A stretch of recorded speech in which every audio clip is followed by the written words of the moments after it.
the terrifying prophecy of 2025 from a Zen Master, Unsolved Mysteries. If you've been walking this path with a journey of wisdom, you already know 2025 is a year surrounded by warning signs. From ancient predictions to modern fears, something seems to be stirring beneath the surface. But as we traced the lines of these warnings, an unexpected voice emerged from the shadows of time. An old Zen master whose prophecy was almost lost to history. He wasn't just a monk. He was known as one of the 7 awakened seers of ancient China. His name was Hango Xiun, and buried within a dusty scroll of poetic riddles, he left behind 14 cryptic verses. 12 have unfolded with eerie precision, only 2 remain, and one of them points directly to the year 2025. But what did this enlightened soul really see?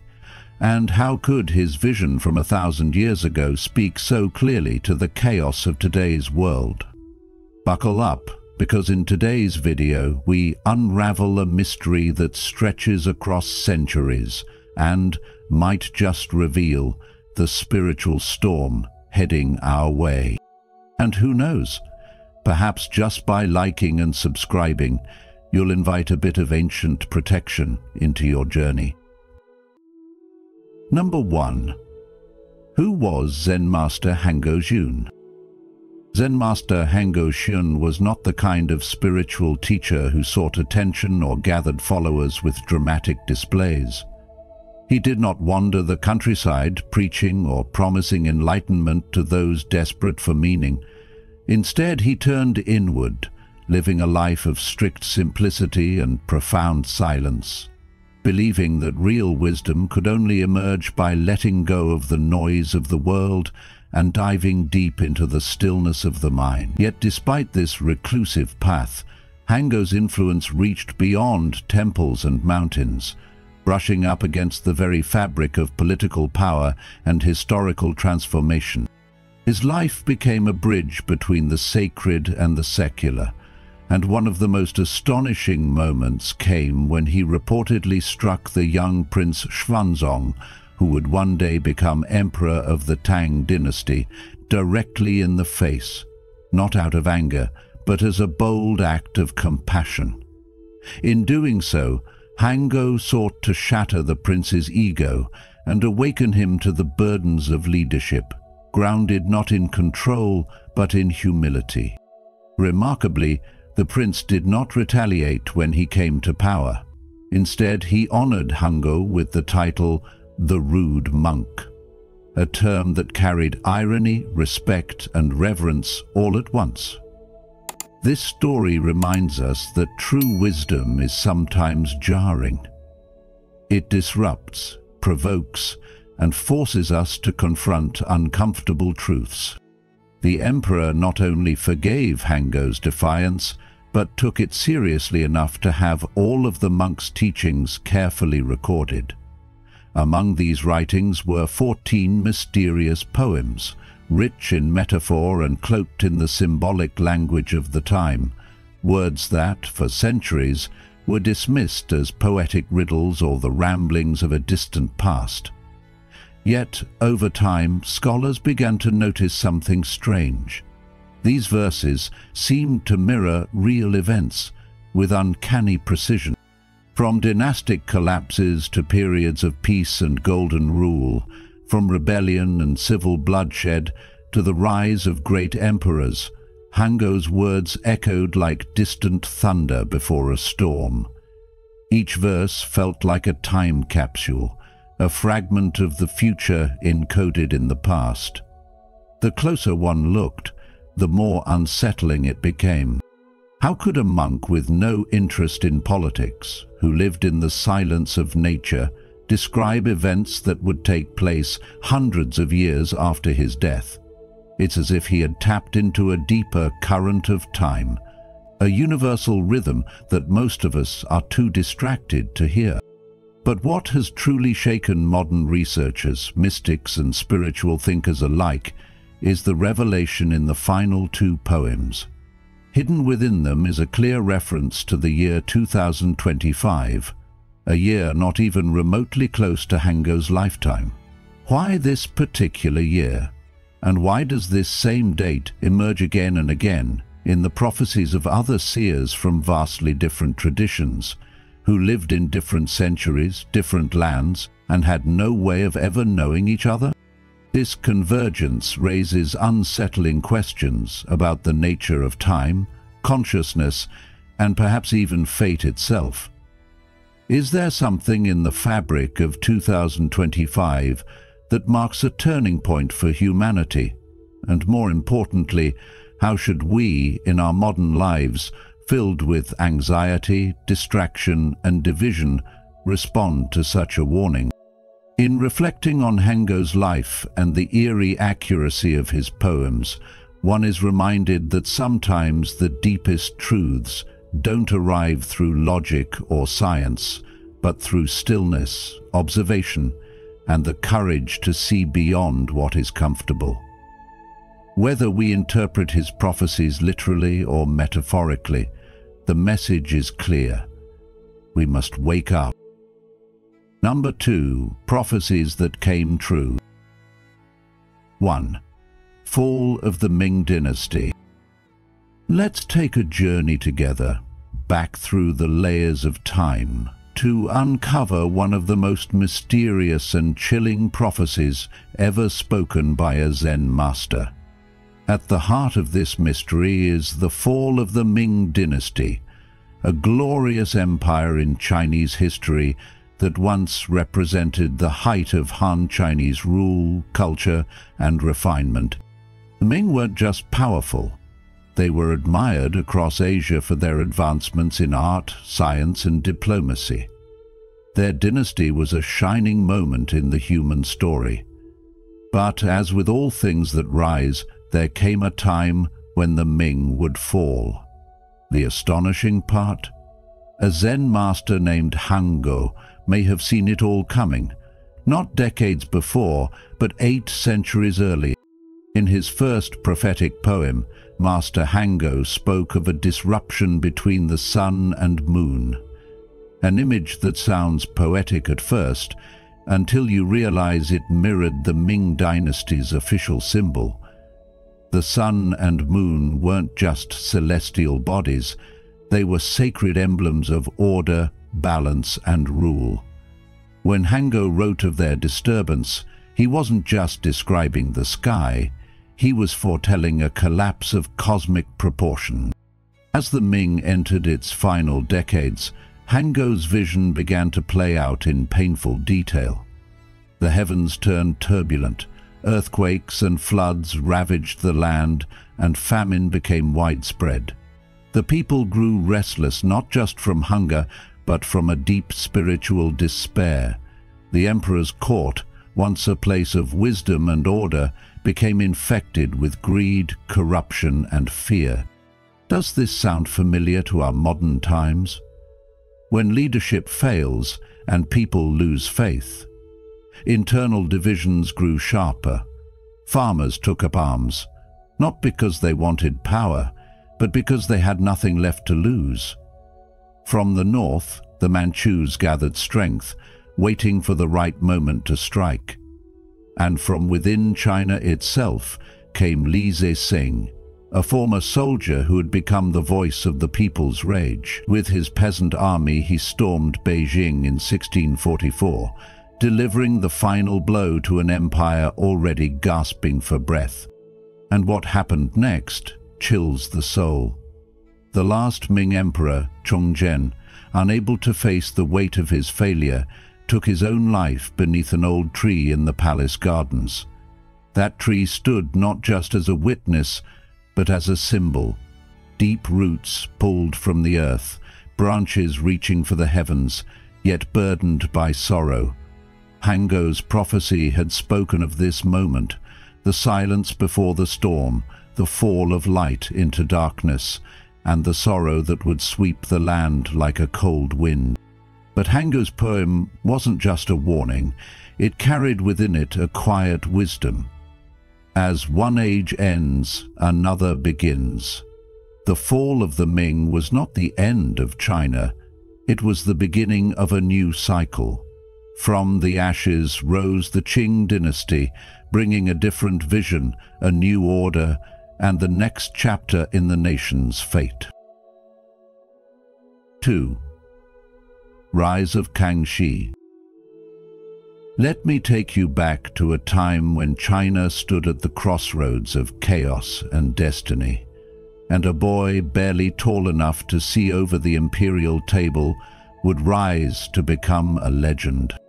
After the mighty Ming dynasty collapsed, many feared that the Qing, a new dynasty led by warriors from the northern frontiers, would not last. It was seen by many as a fragile patchwork of power, not the shining beacon of refinement that had defined earlier golden ages. But then came Kangxi, a name that would not just echo through history books, but through prophecy itself.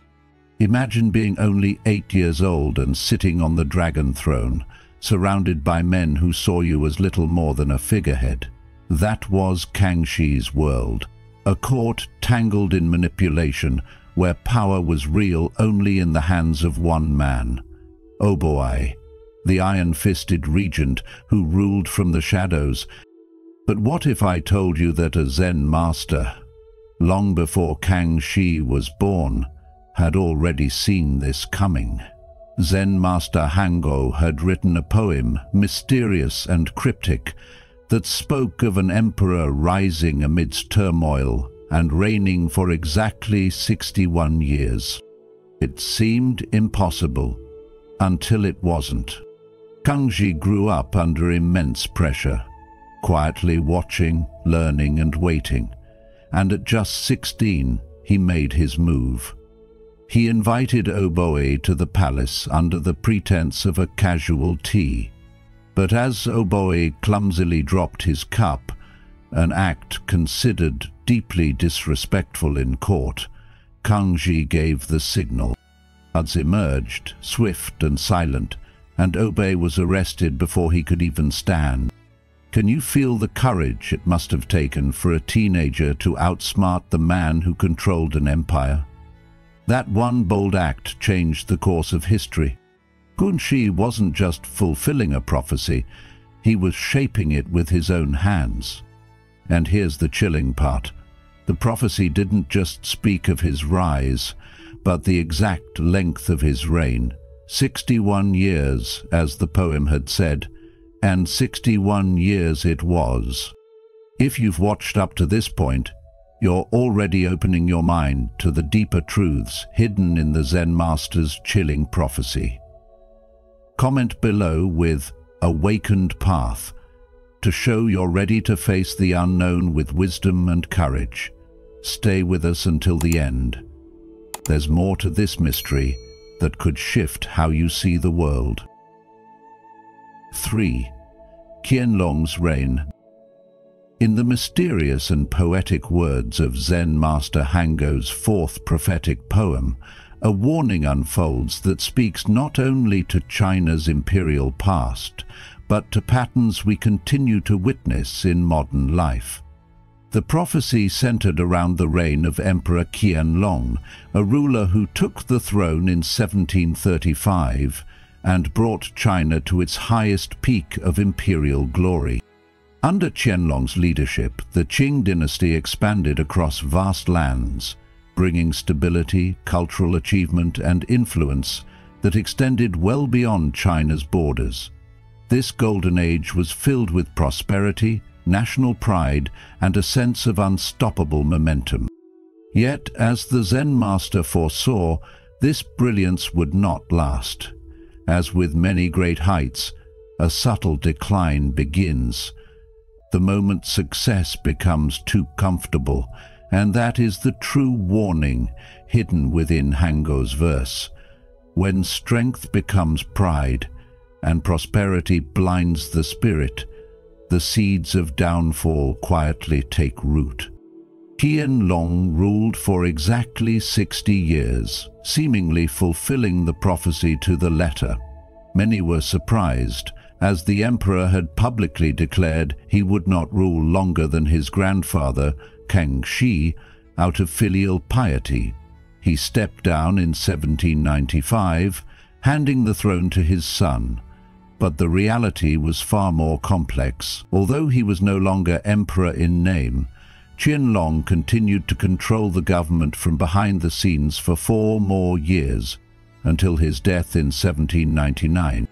During this twilight period of his life, something shifted. His early discipline gave way to superstition and a willingness to tolerate corruption. The sharpness of leadership dulled, the court grew complacent, and the bureaucracy that once served the people became self-serving. It was as though the empire, having climbed its mountain peak, began to forget how it got there. This is where the prophecy cuts deeper, not just as a prediction of events, but as a spiritual reminder. Even in times of strength, decline begins if the inner clarity and moral compass are lost. What followed was a slow unraveling: economic troubles, rebellions from within, and a growing inability to respond to external threats as the West industrialized. Master Hango's poetic insight, written long before these events, wasn't just about predicting history, it was about pointing to the cycles of human nature and governance. 4. Decline under Emperor Jiaqing. After the brilliance of the Qianlong era faded, a darker chapter began to unfold in China's history, a chapter that Zen Master Hango, centuries earlier, seemed to have already seen with haunting clarity. His 5th prophetic poem spoke of a heavy red dragon, a powerful image symbolizing the year 1796 in the Chinese zodiac, the very same year Emperor Jiaqing took the throne. To those familiar with the deeper meanings of these ancient symbols, this was more than poetic coincidence. It was a spiritual warning. This moment marked not just a new emperor, but the slow, painful beginning of a modern dark age for China. Under Jiaqing's reign, the Qing dynasty began to show the first serious signs of decline. The most devastating blow was the White Lotus Rebellion, a massive and prolonged uprising rooted in folk religious movements. It stretched across vast regions, exposing the growing weakness of the imperial system. Corruption ran rampant, trust in leadership began to crumble, and the once proud administrative system started falling apart. Jiaqing ruled for 25 years. But his death in 1820 came without real solutions to the chaos already taking root. At the same time, another storm was brewing outside China's closed borders. Britain had surged ahead after its Industrial Revolution, becoming a global economic powerhouse, while China chose to remain closed off, believing its traditions and policies made it superior. But that pride would come at a heavy cost. The British, eager to open Chinese markets, found a back door: opium. Under the guise of trade, they funneled this addictive drug into China, exploiting a system too rigid and blind to adapt. As addiction spread, families were torn apart and the social fabric began to unravel. By 1839, the crisis was so severe that Emperor Dao Guang appointed Lin Zexu to Guangzhou to put an end to the opium trade. In a courageous and historic act, Lin destroyed over 20,000 chests of opium, sending a clear message. But this act of resistance ignited the First Opium War. Britain, equipped with advanced military power, quickly defeated China in 1840, sealing a period of national humiliation that Zen Master Hango had foreseen centuries before. His words were not just about emperors or dynasties. They were about the timeless law of impermanence, and the consequences of refusing to change. Number 3. The 2025 Prophecy. In the ancient 13th poem of the enigmatic Zen Master Hango, a cryptic message emerges, one that has stirred the minds of seekers, skeptics, and scholars alike. It whispers of a year not far from now, 2025, and though the poem names no emperors and claims no dynasties, it delivers a haunting message meant not for rulers, but for all of humanity. In the year of the rat, the world reels from plague. The West shall again witness the rise of one from the South. By the year of the snake, all shall return to the center. As we decipher this ancient verse, the parallels to our current reality are chilling. The year of the rat, 2020, was marked by the COVID-19 pandemic, a global plague that humbled even the mightiest of nations. Life came to a halt. Skyscrapers stood like silent sentinels in deserted cities. A fragile sense of control gave way to collective grief and deep existential questioning. Now, as we step into the year of the snake, 2025, we find ourselves standing on the precipice of another possible turning point in human history. What did Hango see in his silent meditations beneath the pine trees of old temples? And what are we to do with the weight of such a prophecy? Hango's second line, "The West shall again witness the rise of one from the South," invites speculation and reflection in equal measure. Is this a political prediction? A foretelling of the rise of southern nations in global influence? Today, countries from the global South, long overshadowed by the powers of the West, are emerging with renewed voice and vision. Could this prophecy be pointing to their ascendance? Or is it something more profound? Perhaps a call to heed the reawakening of forgotten values, of spiritual truths once rooted in indigenous wisdom, now returning to confront a world consumed by materialism and division? As the Buddha once said, all conditioned things are impermanent. When one sees this with wisdom, one turns away from suffering. In other words, when we understand that even empires and crises are fleeting, we find the courage to seek a deeper truth beneath the surface of events. The rise from the South might not just be about borders and maps.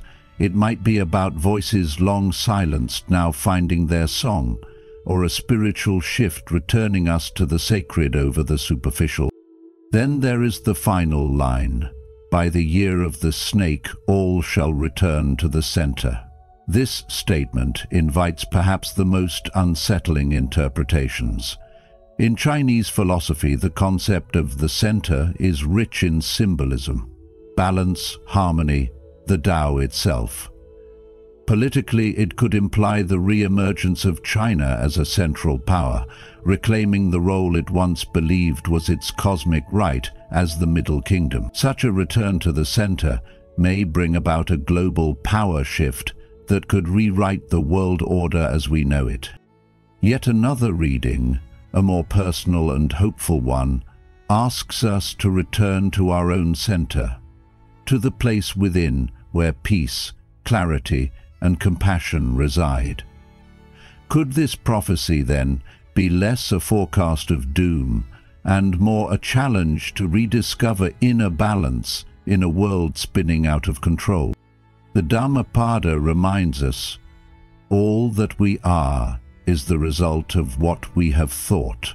The mind is everything. What we think, we become. In these words lies a powerful truth. Even if prophecy hints at chaos, our response to it determines whether we fall into fear or rise with wisdom. The timeline Hango offers spans from 2020 to 2025. bookends of a turbulent half-decade that has already tested our resilience. We've endured a pandemic, economic uncertainty, rising climate emergencies, and wars that echo the darkest moments of our past. The arc of history is bending quickly, and it is natural to feel both awe and anxiety. But the Buddha taught that fear arises from attachment to comfort, to permanence, to control. And so perhaps this prophecy is a mirror, reflecting not what will happen, but what can happen if we do not turn inward, if we do not awaken. As Thich Nhat Hanh wisely said, when the crowded refugee boat is attacked by pirates, if everyone panics, all will be lost. But if even one person remains calm and centered, it is enough. It shows the way for everyone to survive. In this stormy sea of change, we are each called to be that one calm person, anchored in presence, guided by clarity, and acting from compassion. What then do we do with such a prophecy? Do we fear it, ignore it, or do we see it as a call to responsibility? As Hango cryptically wrote, "What comes next must be asked of those who come after."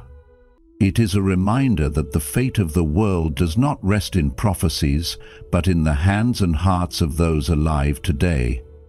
The power of prophecy is not in predicting the future, but in awakening us to the urgency of now. If the tides are shifting, let us become the stewards of a better course. If the world is returning to the center, let that center be one of wisdom, of justice, of compassion. In this way, we reclaim agency not through fear, but through awareness, and we begin to write a new story, one grounded in the truth that change is inevitable, but suffering is optional. So, to the men of this world standing between the weight of legacy and the hope of tomorrow, now is not the time to retreat into despair. It is a time to listen, reflect, and act with intention. Let us take seriously the lessons of history, the whispers of sages, and the silence that lies behind every storm. For if the prophecy of 2025 is a mirror, then let it show us not only what might come, but who we can choose to become. What wisdom do you carry that can light the path for others in uncertain times? Action within prophecy, awakening in times of change. As we step closer to 2025, many are beginning to feel a quiet tremble in the air, a sense that the world is on the edge of great change. Whether that change is spiritual, social, environmental, or all of the above, one question rises clearly from the noise. What are we supposed to do about it? For some, the response is skepticism. For others, it's outright fear. But for those who've started walking the path of deeper awareness, men like you, men grounded in experience, seeking truth, the answer isn't to escape, nor to brace for impact, but to return. Not return to old habits or nostalgic comforts, but to something much deeper.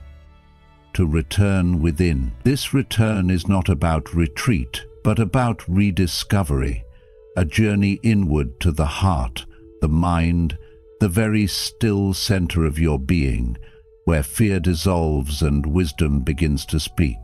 As Master Hango once wrote, "The future is not fate, it is an invitation." And this is a crucial message for times like these. Prophecy is not about doom, it is a call to awaken. It invites us to ask not, what's going to happen to the world, but rather, how awake am I to what's happening within me? Every day, in every small action, we are either asleep or awake. There's no in-between. So ask yourself honestly, how present am I in my day-to-day life? Am I aware of each breath I take, each word I speak, each choice I make? Or has my mind been hijacked by the endless churn of fear, media noise, and outer distractions? These aren't just philosophical questions. They are real, practical doorways to transformation. Because the world will always have its storms, 2025 may bring more than a few. But how we meet those storms determines the quality of our lives and the legacy we leave behind. In the Zen tradition there is a saying, "If the mind is unmoved, the world cannot shake you." That's not just poetic, it's practical. If you can remain steady in your inner world, then the outer world, with all its chaos and change, cannot pull you apart. This is what it means to embody prophecy, not by knowing the future, but by mastering your presence in the now. So many people think that transformation starts with external revolutions, politics, systems, movements. But the deeper truth is that true transformation begins with presence. If you want to influence the world in any meaningful way, start by mastering your own mind. Because a man who is grounded, compassionate, and fully present becomes a quiet force that stabilizes everything around him. In a world hungry for leadership, he becomes a lighthouse. And you don't need a complex spiritual routine to begin. Start simply. Wake up a little earlier than usual and sit in stillness for just 10 minutes. Allow your mind to breathe. Let silence become your teacher. Once a week, read a short teaching or a story that reminds you of what really matters. Begin to speak more gently, especially with the people you love, because how we speak is how we shape the emotional world around us. Practice reacting less and observing more. You don't have to always respond. Sometimes silence carries the deepest wisdom. And when you learn something helpful, share it. Not to sound wise, but to help others soften their fear, just as you are softening yours. The teachings of Master Hango weren't meant to confuse us with riddles or to stir anxiety. They were offered as poetic sparks, small fires meant to awaken us from numbness and invite us back into full contact with our lives. But awakening isn't about chasing bliss. It's about being willing to face the truth with clear eyes and a steady heart, not clinging to old certainties, not panicking at uncertainty, but standing firmly in the clarity of your own presence. If 2025 truly is a turning point, then let it be the year you choose to turn inward, not to escape, but to reclaim your awareness, to deepen your presence, to become someone others can count on when the wind rises. And this isn't something you wait to start. It begins now, today, in the quiet choice to live differently. If you've been following the journey of wisdom this far, then the seed of awareness is already within you. It's been growing with each step you've taken toward truth, and now it's asking to be nourished, not buried beneath anxiety or left dry by neglect, but watered through your daily actions, your still reflections, and your deep listening. Not to the noise of the news, not to the drama of division, but to that subtle, silent wisdom that speaks when you slow down enough to hear it. The world may be moving faster than ever, but you still have the power to pause, to observe, to respond with grace instead of reacting in fear. And that, right there, is where transformation begins. Not with the turning of a calendar year, but with the steady turning of your attention toward the eternal moment you're in. So ask yourself now, not as a follower of prophecy, but as a man walking the path of awareness, will I be someone who holds the lamp of wisdom in 2025? Because if you feel even a quiet yes stirring inside you, then the prophecy has already fulfilled its purpose. Not by telling you what will happen, but by calling you back to what matters most: the presence you bring, the peace you embody, and the compassion you share. This is your time to rise, not in drama, not in fear, but in clarity. Let the world shift as it must. You remain centered, rooted, awake. That is the real miracle. That is the true power of awakening in times of change. And so, as we reflect on the mysterious prophecy of 2025 from Zen Master Hango Xiun, let us remember, prophecy is not fate, it's an invitation. An invitation to wake up, to look inward, and to become steady in a world of storms. The future is uncertain, yes, but your awareness, your actions, and your presence can shape what comes next. If this video sparked reflection or gave you new insight, please like, share, and subscribe to The Journey of Wisdom. Don't forget to turn on notifications so you won't miss any of our upcoming stories on ancient teachings, modern truths, and timeless guidance for the path ahead. Until next time, stay rooted, stay present, and keep walking the journey of wisdom.